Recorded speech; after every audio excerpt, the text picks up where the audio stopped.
Hola a todos y bienvenidos a otro Inmigrando con Katia, pero esta vez nuestras historias. Las historias de gente valiente que sale de su país y llega a otro país solamente para continuar con su historia, con una historia de lucha, de trabajo y de mucha fe y esperanza. Hoy día, el invitado de hoy es una persona a la que yo quiero mucho, de la que he aprendido mucho, de él y de su familia, y una persona que me hace el honor de ser el padrino de Inmigrando con Katia, nuestras historias. Es venezolano, sí, de Caracas. Nació, creció en Caracas, se divirtió mucho, vivió una vida preciosa en Caracas. La vida lo convirtió en periodista y trabajó en la radio, trabajó en la prensa escrita y llegó a ser la cara del noticiero de la televisión nacional. Él nunca pensó que dejaría Caracas, nunca pensó que dejaría Venezuela. Sin embargo, Dios tenía otra historia para él. Y hoy día, Don Inger Alex Zapata está con nosotros para contarnos su historia. Gracias. No, Katia, gracias a ti por la invitación. Es un verdadero orgullo, un honor poder estar compartiendo este espacio contigo, porque te sigo desde que llegué a la ciudad de Las Vegas hace 4 años, porque es el trabajo que haces por la comunidad hispana, por los inmigrantes y por no solo en la ciudad de Las Vegas, sino en todos los Estados Unidos a través de tus redes sociales que siguen creciendo y siguen mostrando ese apoyo que no cesa, que sigue ahí todo el tiempo para la comunidad indocumentada, para la comunidad inmigrante que lucha y trabaja por cumplir sus sueños en este país. Y nosotros, y tú me lo has contado a mí, tú me lo has dicho a mí, o sea, somos 2 hormiguitas, ¿no? Sí. Y sin embargo, estamos tratando de transmitirle tú todos los días en el noticiero, aquí en Univisión en Las Vegas, yo a través de mi trabajo de hormiga, tratando de transmitir un poquito de esperanza y de fe, y todos pensarían que lo tenemos todo y que somos muy felices, ¿no? Y sin embargo nadie sabe el sufrimiento que llevamos dentro, porque yo sé que tú sufres por tu Venezuela. Hay un amigo que siempre dice, la gente suele ver el éxito, o cuando ya estás en cierta posición de éxito, pero pocos saben el camino que tuviste que pasar y atravesar para llegar hasta esa montaña, y muchos menos están dispuestos a pasar ese camino que otras personas pasaron para llegar a donde están. Sí, yo extraño muchísimo mi país. Como inmigrante tú luchas a diario con la nostalgia, con tus recuerdos, con lo que fue tu vida, y a la par vas luchando también para adaptarte y ajustarte a una nueva realidad, a un nuevo país, a una nueva cultura. Entonces es una lucha interna constante de agradecer a Dios, a la vida, las oportunidades que te da este país, pero también de luchar contra esa nostalgia y ese apego a lo que fue tu vida, lo que fueron tus amigos, tus raíces, tus costumbres y todo lo que vas dejando atrás, ¿no? Tú naciste en Venezuela y tu papi y tu mami te cuidaron mucho, ¿verdad? Sí, claro. No puedo negar que tuve unos padres excepcionales. Bueno, y entonces, ¿por qué periodismo? ¿Qué te hace ser periodista? Es lo curioso. Yo empecé estudiando contabilidad y finanzas en una carrera como un associate degree, que es como un técnico superior universitario en mi país, una carrera técnica. ¿Y por qué? Porque en tu casa decían, vas a ir ahí. A mí me gustó la idea de ser contador.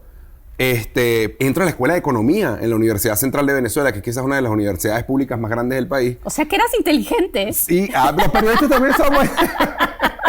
Bueno, entro a Economía, comienzo a estudiar Economía, pero mi mamá empieza, hey, me gusta tu voz, ¿por qué no haces radio? Y yo, bueno, mamá, está bien, tanto insistir que vamos a hacer el curso de locución.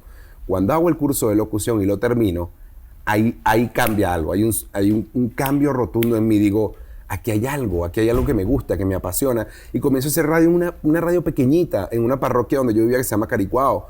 Y ahí estuve 1 año haciendo radio sin cobrar nada, los fines de semana, porque me apasionaba mucho la idea, hasta que finalmente estaba en economía, ya en el 4º semestre, comencé a ver la economía más allá de los números, con teorías macroeconómicas, me encontraba la parte teórica, pero la práctica era bien compleja, y dije, ¿por qué no estudiar periodismo si te gusta tanto la radio? ¿Tú no crees que como que Dios te enseñó el poder de tu voz? Yo creo que Dios me guía a diario. Yo te voy a confesar algo que la gente no sabe porque no se ve en cámara. Todos los días, antes de yo ir en vivo en mi noticiero, hago algo que es como una costumbre para mí. Yo me persigno porque soy católico. Y después de encomendarme a Dios, le digo, toda la gloria de mi trabajo que sea para ti. Que todo lo que yo hago en mi día a día sea para Él. Que toda la gente que yo pueda ayudar sea porque Él me las pone en el camino. Yo creo en eso firmemente. Lo hago cuando salgo de casa todos los días, lo hago antes de ir al aire y lo hago también cuando me voy a acostar dándole gracias por todo lo bueno y lo bueno que es porque conmigo. nada sucede sin la voluntad de Dios. Pero efectivamente. Cuando tú me cuentas tu historia, yo puedo ver cómo, o sea, Dios te llevó hacia Él, te acercó a Él y te enseñó el poder de tu voz. Sí, yo estoy convencido de que sí, Dios ha jugado un papel fundamental en lo que ha sido mi vida. Bueno, y entonces estás en economía y te das cuenta que la economía no es para ti. Y entonces estabas ya de locutor en la radio. Sí. Pero no vivías de eso. No, yo trabajaba en un banco y además después trabajé en la Toyota en Venezuela vendiendo vehículos. Pero comencé a estudiar periodismo. O sea, eras multiusos. Sí. ¿Cuál de ustedes no ha sido multiuso? Pero más multiuso fue cuando llegué aquí, pero ya vamos a llegar a ese punto. Entonces, bueno, nada, yo llego a la carrera de periodismo y en el día yo era contador, pero en las noches iba a la universidad a estudiar periodismo y cambiaba por completo mi vida. Ya en un punto... comencé a hacer pasantías en la universidad, empecé a vincularme al mundo del periodismo y entro ya de lleno en agencias de noticias, ya dejo de un lado todo lo que es la contabilidad, la economía, pero no la dejo por completo porque siempre queda eso y como el periodismo es en cierto punto un dedo de profundidad y un océano de conocimiento, tienes que saber mucho, pero no en profundidad todo, porque es imposible, me sirvió mucho para darme ese background político, ese background económico, entender un poco el periodismo de esas dos fuentes que me apasiona mucho también. El periodismo es prender la luz para que la gente vea lo que está pasando, no tiene nada que ver con defender una posición política o defender un punto de vista, porque al final no es eso. Entonces, yo llego realmente a la televisión de una forma bien particular. Yo había entrado a la gerencia de programación, es decir, todos esos contenidos que ustedes ven, promociones, publicidad, propaganda, eso hay que pautarlo con una forma estratégica, ese era mi trabajo, yo controlaba ese departamento. Y un amigo que estaba en prensa, que estudió conmigo, me dice, hey, yo recuerdo que tú en televisión hiciste cosas interesantes, ¿por qué no intentas hacer este casting? Y yo, no, igual que mi mamá, no, ¿para qué voy a hacer un curso de locución? Ahí terminó la... Me dice, vamos a hacer este casting. Y yo, bueno, vamos a hacerlo. Terminé siendo el presentador principal de un noticiero estelar en la noche en uno de los canales nacionales del país. Pero era un súper trabajo. Sí, claro que sí. Era un trabajo soñado para mí. Y pues mi vida estaba muy encaminada. Habíamos comprado casa, habíamos comprado carro. Estaba cerca de cumplir los 30 años. Es decir, había como realizado muchas cosas importantes en mi vida desde el punto de vista profesional. Eras un niño bien. Exacto. Teníamos todo en orden, ¿no? Viajábamos los fines de semana y... Llega ese punto en la política que se pone álgido después de la muerte de Chávez. El país se fractura mucho más de lo que ya había sido fracturado. Y se empiezan a demandar cosas políticas más fuertes, más militancia, políticas del periodismo en el canal donde yo estaba. Y yo dije que no podía hacer eso. Un día decidí, por alguna razón tuvimos que ir al Seguro Social, que el Seguro Social viene siendo como el sistema de salud público en Venezuela. Y estaba muy mal. Realmente la gente tenía un problema crónico y le decían, ven en 8 meses a una cita. Estando allí, yo evidencio eso y digo, esto está mal. Y en mi cuenta personal de Twitter pongo el seguro, lo recuerdo, pongo el Seguro Social es un cáncer que está acabando con la gente en el país. O sea, hay que hacer algo. O sea, no puede ser que tú vengas a un hospital público y te esté pasando esto. Y ese día... es como un día que cambia tu historia. Completamente. Es ese nuevo en la historia que cambia todo. Porque que desencadena que desencadena la historia que tenemos ahora, ¿verdad? Sí. Porque ese día, ese Twitter expresa lo que tu alma quería decir. Porque tú como periodista no te puedes quedar callado ante la injusticia. O sea, tú no puedes voltear hacia otro lado cuando hay una injusticia ahí. Eso está mal. O sea, tú tienes que tener empatía por el débil, por el que está sufriendo. O sea, ese es el trabajo del periodismo, no defender al poderoso para que no deje el poder y tú tengas una posición de comodidad. Es mi percepción del periodismo. Y cuando hago eso, a los 2 días me despiden. Lo más curioso de todo esto es que en Venezuela hay algo que se llama inamovilidad laboral. Es decir, hay ciertas protecciones. Trabajo seguro, sí, trabajo seguro. Hay ciertas protecciones para ciertas personas, mujeres embarazadas, por ejemplo, personas que van a tener un bebé. Estaba a 10 días de nacer Diego. Me quedé sin nada. O sea, perdí mi trabajo. O sea, fue un golpe duro. Claro, dentro de todo venía Diego y eso como que me dio una alegría, ¿no? Pero Después que él nace, entra la preocupación de qué voy a vivir. Pero encima tu esposa trabajaba en el mismo canal. Sí, entonces en ese punto comienzan los problemas con ella también, porque no quieren que una persona que estaba vinculada conmigo le den una posición de trabajo allí. Ella tenía una posición gerencial. Y se quedaron sin trabajo los dos. Básicamente sí, porque ella le dan una especie de reposo por el nacimiento de Diego, pero cuando intenta regresar al trabajo, le empiezan a atacar. Y una vez incluso la atacan físicamente dentro de ese espacio. Y yo le dije, no vuelvas. Algo vamos a hacer, no vuelvas. La situación estaba muy caliente en Venezuela. Eran las protestas del año 2014, cuando se coloca en la cárcel a Leopoldo López, que es uno de los líderes políticos del país. Hubo muertes, nosotros estuvimos, tantas cosas pasaron. Fuimos perseguidos, yo fui arrestado. Pero también tenemos que decir que ese Twitter desencadenó que en el canal supieran que tú estabas en contra del gobierno, que tú estabas en contra de los abusos del gobierno. Pero tú en ese momento pudiste haberte retractado y pudiste haber dicho, no, señores, yo aquí estoy, yo no voy a volver a escribir nada de esto. Y eso fue lo que me pidieron inicialmente. En varias oportunidades antes de ese tweet se me recriminaba porque mi posición política no era lo suficientemente clara en apoyo a lo que ellos llaman el proceso de la revolución. Ellos exigen ese periodismo militante y yo definitivamente no estaba dispuesto a hacer eso. Y uno tiene que ser fiel a sus principios y a sus valores siempre. Así fui criado yo. Porque así te crió tu mamá y tu papá, ¿verdad? Tú no puedes ser fiel a otra cosa que a tus principios y a tus valores y a tus creencias. Y esa era mi creencia, ese era mi principio y sigue siendo fundamentalmente el valor que rige mi vida. Entonces, después de eso, suceden muchas cosas en la vida de Donninger y en esas cosas tú finalmente decides salir a las calles a hacer el periodismo que te enseñaron a hacer y empiezas a salir a las manifestaciones, a apoyar a las manifestaciones y a contarlo a través de tu cuenta de Twitter, a través de las redes sociales, y entonces ya es descarado. Tú estás apoyando... Pero ese es el punto, es que cuando tú, y es a donde yo voy, cuando tú sales a denunciar algo, cuando tú sales a mostrar lo que está pasando, no estás asumiendo un lado, simplemente estás mostrando un lado de la historia. Yo puedo como persona, como entidad individual, decir que las cosas en Venezuela están mal porque hay un gobierno que es corrupto, que está relacionado a la violación sistemática de los derechos humanos, pero no como periodista. Y cuando yo salía a las calles a cubrir esas manifestaciones, lo hacía con la plena convicción de que tenía que mostrar el descontento de la gente. El descontento de una gente que tenía problemas serios y sigue teniendo problemas serios. Eso era lo que yo hacía. No salía a manifestar a su lado, salía a mostrar, a hacer una voz. Y era lo maravilloso que en ese momento comenzaban a ser más fuertes las redes sociales ante una censura sistemática dentro del país, dentro de los medios tradicionales. La televisión no pasaba nada, la radio no decía nada. Los periódicos, algunos... Calladitos todos. Callados, porque perdían concesiones, porque perdían el negocio. Entonces las redes sociales se convirtieron en una especie de caldo de cultivo para que la gente que estaba en la calle pudiera mostrar lo que estaba pasando. Y evidentemente la mayoría de las personas que se dedicaron a hacer eso tuvieron serios problemas con el gobierno.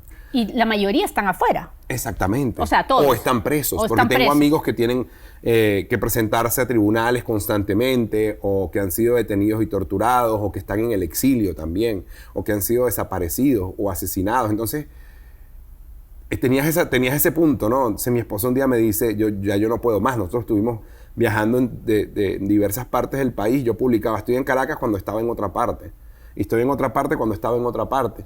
Porque ya sentíamos más presión. Y es cuando mi cuñado, el hermano de mi esposa, me dice, oye, creo que tienes 2 hijos, o sea, tienes que encaminar las cosas un poco a la calma. Porque no sales un tiempo, porque no te vas un tiempo, se calman las cosas y regresas. Y es cuando nosotros decidimos venir a este país temporalmente, a pasar un tiempo, ¿no? Pero antes de salir, tú cuando te atacaron, sí, te golpearon, claro, tú fuiste y pediste ayuda a la policía.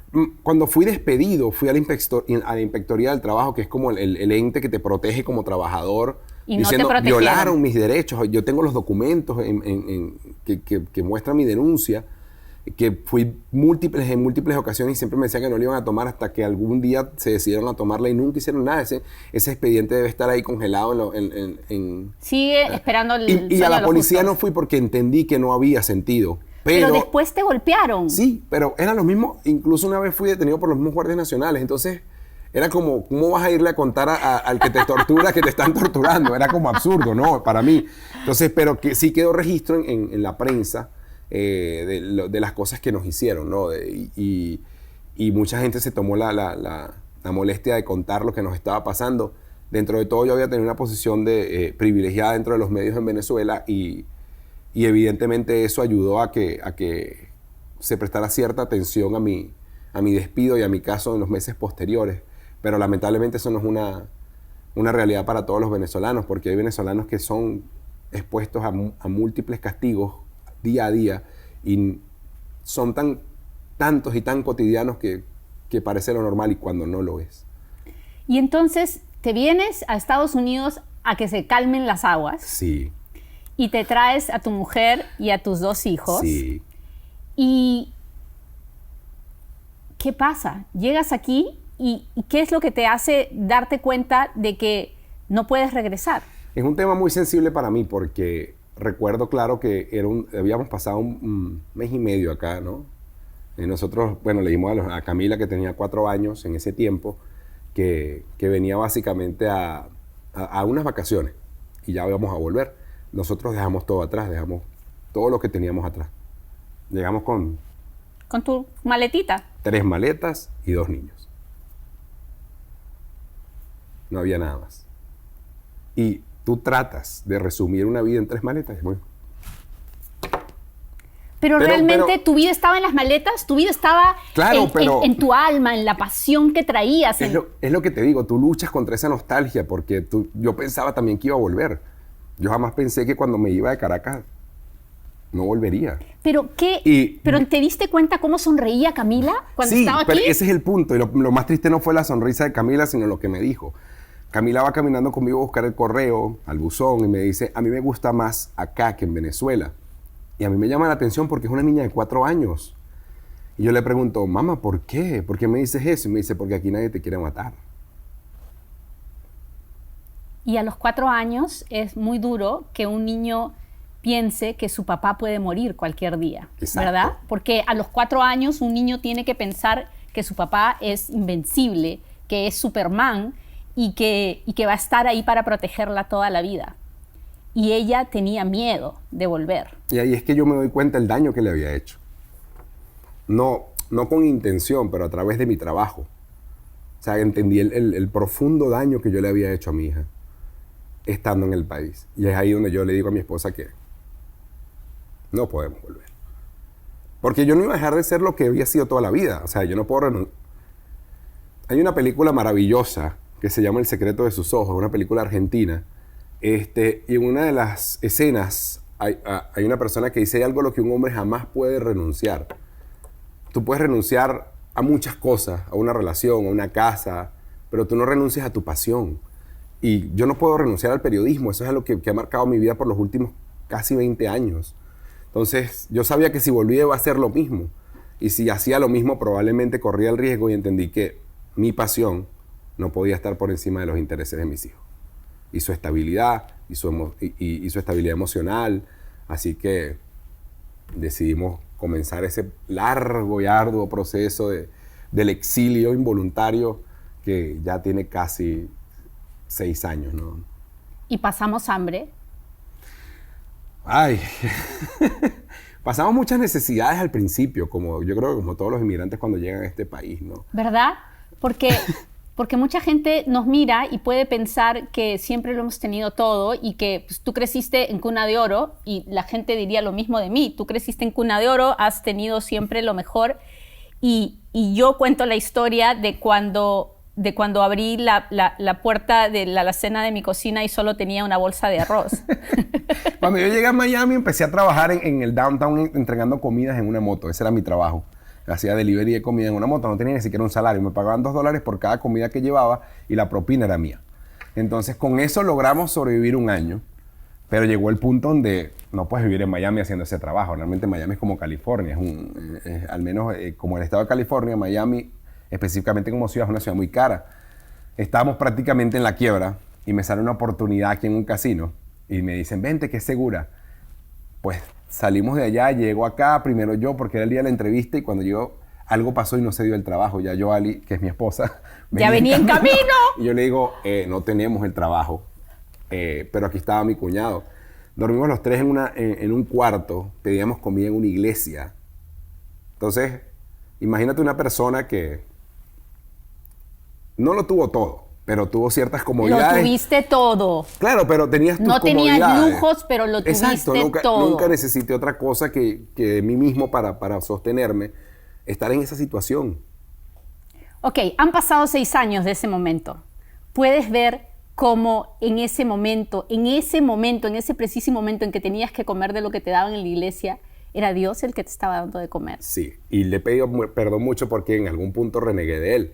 Yo todo lo hago en referencia a películas. ¿Tuviste Forrest Gump? Sí. ¿Recuerdas cuando el teniente Dan está en la tormenta? Sí. Que ya había perdido sus piernas. Y el teniente está peleando con la tormenta y le empieza a gritar a Dios, como diciéndoles todo lo que tú tienes, porque él quería morir ese día, él quería morir en la guerra, pero Dios tenía otros planes para él. Bueno, en muchas oportunidades cuando la cosa estaba grave, yo era el teniente Dan peleando con Dios. Hoy siento que soy el teniente Dan nadando en el lago. Ya hice las paces con Dios. Pero le pedí mucho perdón a Dios porque honestamente había un punto que yo hablaba, parecía un loco, levantaba la cabeza así y le decía, si no me vas a ayudar, yo lo voy a lograr solo. O sea, si tú crees que esto es lo más duro que me puedes poner, dale que yo puedo con más. Yo no me voy a rendir. Yo llegué a este país a triunfar. No porque quería, pero ya no tengo otra opción. Algo voy a hacer y de alguna manera voy a triunfar. Hoy, gracias a Dios, siento que hemos alcanzado la estabilidad emocional, la estabilidad económica que necesitamos para estar más tranquilos. Y le doy gracias a Dios porque estoy seguro que sin su ayuda y sin su voluntad yo no estaría aquí el día de hoy. Y creo que en cierta forma me convirtió en un instrumento para ayudar a la comunidad, porque sigo insistiendo, el periodismo se trata de ayudar a la gente. No se trata de alguien en la televisión, no se trata del señor que sale ahí y da las noticias. Se trata de alguna forma de hacer un vínculo entre la comunidad y lo que está pasando para que se solucionen muchos problemas. Entonces, decides quedarte y entonces tenemos que hacer una aplicación de asilo político. Sí, y cometí un error grave, que es uno de los errores que mucha gente comete. No busqué la asesoría adecuada en un principio. Pero no tenías lana. Exacto, pero es eso, ¿no? Lo que siempre hablamos ahora hoy entiendo, que tienes que buscar a una persona que al menos sepa lo que está haciendo, y fuimos a un sitio donde realmente era una cosa muy alocada, llenamos los papeles, nunca mandamos todo. Con mucha buena voluntad, pero... Sí, exacto, pero honestamente estaba muy extraviado, porque además no era algo que yo había planificado, que había pensado que iba a hacer. ¿Y el proceso de asilo cuántos años duró? Wow. Lo colocamos en abril, nos fuimos en abril de 2014 a Estados Unidos, lo colocamos en julio del 2014. Mi cita fue en enero del 2018. Son 4 años de espera, de no saber qué va a pasar conmigo, qué va a pasar con mi mujer, qué va a pasar con mis hijos. De un stand-by eterno, ¿no? De no saber qué... Pero tenías un permiso de trabajo. Sí, claro, esa era una ventaja muy grande. Y ahí estaba el caso y nosotros sabíamos y teníamos la plena convicción de que nuestro caso era lo suficientemente robusto, pero a pesar de que era lo suficientemente robusto, una persona a quien quiero mucho nos ayudó a organizar ese caso y a ponerlo en orden y a arreglar todo para que tuviera ese sentido lógico que tenía que tener al momento de tener esa entrevista. Así lo que además fueron 3 horas eternas y que además tuvo un follow-up que también fue eterno, donde se me repreguntaron muchas cosas que ya me habían preguntado. ¿Qué te puede preguntar un oficial de inmigración por 3 horas, Tony? Va de arriba a abajo, va fecha por fecha, va cronológicamente, va y regresa.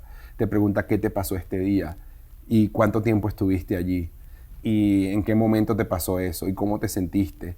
Y tú tienes que responder exactamente lo que habías narrado. ¿Y tú cómo te podías acordar de lo que pasó hace tantísimos años? Y eso era algo que yo decía siempre, pero después hablé con un psicólogo que me dijo, si hay algo que marca tu vida, en cierta forma, son las situaciones traumáticas. Algo que te trauma, que te deja un impacto muy fuerte en tu vida. Jamás olvidas las fechas. Yo sé que 10 días antes de nacer mi hijo, a mí me despidieron. Y lo recuerdo bien porque fue un momento que marcó mi vida, un antes y un después. Yo sé bien cuando fui detenido, yo sé bien cuando estaba en las protestas, yo sé bien cuando llegué a este país. Yo llegué el 29 de abril de 2014. Jamás voy a olvidar esa fecha, porque definitivamente son cosas que marcan tu vida. Y esos momentos que marcan tu vida están dentro de esa situación de asilo, porque son experiencias muy duras. Entonces, vamos a la entrevista de asilo y para ese día ya muchísimas cosas habían cambiado, ¿no? O sea, ya tenías un trabajo estable. Sí. Y ya habías pasado por la montaña rusa, ¿no? Porque te habías equivocado y habías ¿verdad? O sea, Sí. ya como todos nosotros, empezamos y al principio algo nos va muy bien y pensamos que ya, y luego, ¡pum!, otra vez nos vamos para abajo y otra vez volvemos a subir y otra vez volvemos a bajar. Pero en esos 4 años Dios te había preparado para llegar a la entrevista con tranquilidad, para saber que tu historia realmente te había pasado y que la podías contar sin llorar, sin el dolor, sin la cólera que traías cuando llegaste a este país. Y eso fue una de las razones probablemente por la que el oficial de inmigración pudo entender tu historia, ¿no lo crees? Sí, aunque te confieso que en algunas partes sí. Yo creo que hay algo que para mí es muy importante, es mi familia, ¿no? Siempre he tenido esa percepción de que mi familia es como el centro de mi vida, ha sido el motor para todo. Después que yo conocí, sobre todo a Camila, mi vida cambió por completo, ¿no? Lo que era como un rompecabezas sin ningún tipo de orden se convirtió en un rompecabezas que me dio un rumbo. Entonces, cada vez que yo hablo de esa experiencia con Camila, no hay forma de que no controle mis emociones porque vuelvo. O sea, te duele. Fue doloroso para mí sentir el daño que le había hecho sin quererlo. Y en esa experiencia de la entrevista me fue muy mal mal en el sentido de que no aguanté, se me quebró la voz porque era lo mismo, o sea, era volver a contar que mi hija, era repasar un momento doloroso en mi vida, que tratas de no repasarlo a menudo porque realmente marcó un antes y un después en tu vida. Entonces, sí, pero yo creo que la clave fue eso, ¿no? El recordar cada momento doloroso. Es muy duro sentarte en un sitio, en una oficina, con una persona que no conoces, que jamás has visto en tu vida, para decirle todas las barbaridades que pudiste haber pasado en un momento de tu vida, para contarle cómo lo perdiste todo y cómo tuviste que dejar muchas cosas atrás. Es muy duro, pero forma parte del proceso, tienes que hacerlo. Pero, ok, yo puedo ver que a ti te dieron asilo porque tenías una opinión política que era contraria a la del más poderoso en tu país, que encima te persiguieron, te atacaron, te quisieron hacer daño a ti y como era el gobierno el que te hacía eso, el gobierno no te iba a proteger. Tú tenías el caso de asilo perfecto, ¿verdad? Pero hay mucha gente que tiene el caso de asilo perfecto y que no se lo dan porque no cuenta la historia de la manera correcta. Y en este caso, ¿tú cuál crees que fue la razón por la que el oficial entendió cada paso de cada uno de los requisitos de tu asilo? Porque me dijeron que lo hiciera, que básicamente tuviera en orden en mi cabeza cómo habían pasado las cosas y que lo tuviera muy claro. Y eso fue realmente una de las claves, que yo siempre tuve muy claro cuáles fueron los momentos exactos donde yo sentí que mi vida corría peligro, donde yo sentí que había sido perseguido por mi opinión política, donde yo sentí que había sido castigado por pensar diferente. Cuando tú logras explicarle con claridad a un oficial de asilo por qué tu vida corre peligro, por qué volver a Venezuela no es una opción y por qué ir a otro país tampoco es una opción, porque no te van a dar la protección, porque lo hemos visto. Yo he visto gente ser deportada desde Colombia, desde otros países, por la simple razón de que el gobierno que está de turno pretende entregarle gente al gobierno de Venezuela.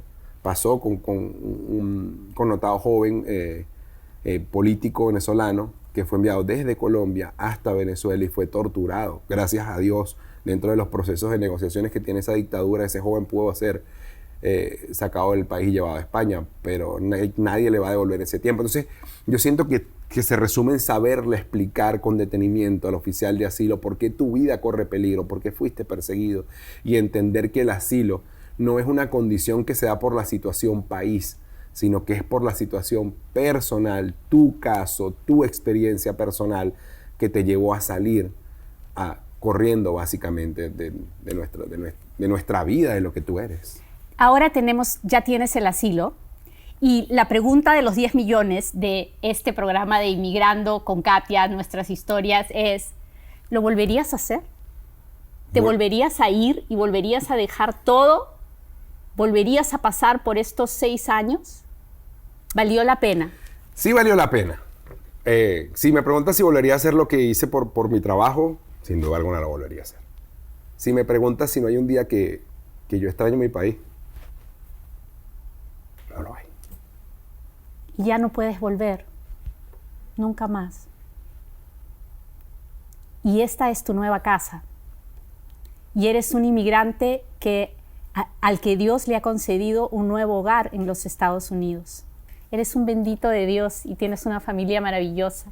Y yo te doy las muchas gracias por haber aceptado ser el padrino de este programa, que lo único que quiere es mostrar eso, mostrar la cara de gente como tú y como yo, que llegamos a este país y lo hicimos nuestra casa, porque eso es lo que Dios nos permitió.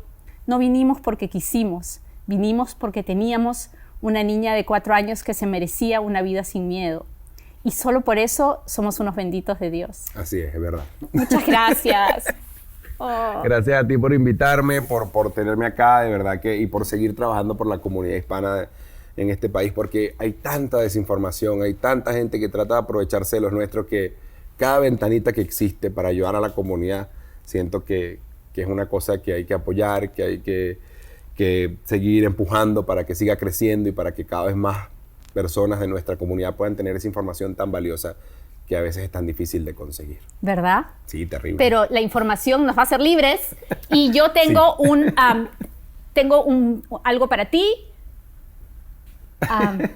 Tú sabes que tengo un grupo que se llama Inmigrantes para Cristo y esto es de mi grupo de Inmigrantes para Cristo para que te lo pongas y le digas a todo el mundo que nosotros somos los primeros que cuando vemos a alguien extranjero, foráneo, estamos siempre listos a recibirlo. Y tenderle la mano, eso creo que es clave y hay que hacerlo. Y de verdad te agradezco mucho el gesto y todo lo que haces y por haberme invitado a este programa, a este primer programa que estoy seguro va a ser un éxito como todo lo que tú emprendes en esta vida. Yo espero que con esto avancemos. Se los voy a enseñar. Ah, sí. Póntelo. Aquí. Está en inglés porque lo que queremos es compartir el mensaje a todos los Estados Unidos en inglés y dice, cuando yo era extranjero tú me recibiste. Y eso es lo que Dios te dijo a ti, Don Inger. Cuando fuiste extranjero yo te recibí y te di de casa a los Estados Unidos. Y le doy las gracias por haberlo hecho y por haberme puesto en este camino, porque a veces, y eso es un mensaje que le quiero dar a la gente, a veces no entendemos bien por qué pasan las cosas y es cuando tenemos que pedirle a Dios paciencia para entender esas cosas que en ese punto son difíciles de comprender. Y le pedí a Dios que me diera la sabiduría para aceptarla y mira dónde estamos hoy. No hay una tormenta que no nos lleve a un lugar mejor, porque nos forma como ser humano y nos capacita para estar preparados para enfrentar la vida. Y así es como seguimos avanzando. Y en este camino, en la historia de Don Inger vendrán muchísimas cosas preciosas. Seguirá probablemente teniendo momentos de estrés, de sufrimiento, pero Dios le concederá cosas maravillosas, porque ya lo ha sacado de tantas cosas tan difíciles que lo ha hecho fuerte, más valiente para enfrentarse a lo que venga. La próxima semana veremos otra historia de una mujer o de un hombre valiente. No se la pierda. Ayúdeme a contar estas historias por todos los Estados Unidos, por todo el mundo, para que conozcan héroes como este. Nos vemos.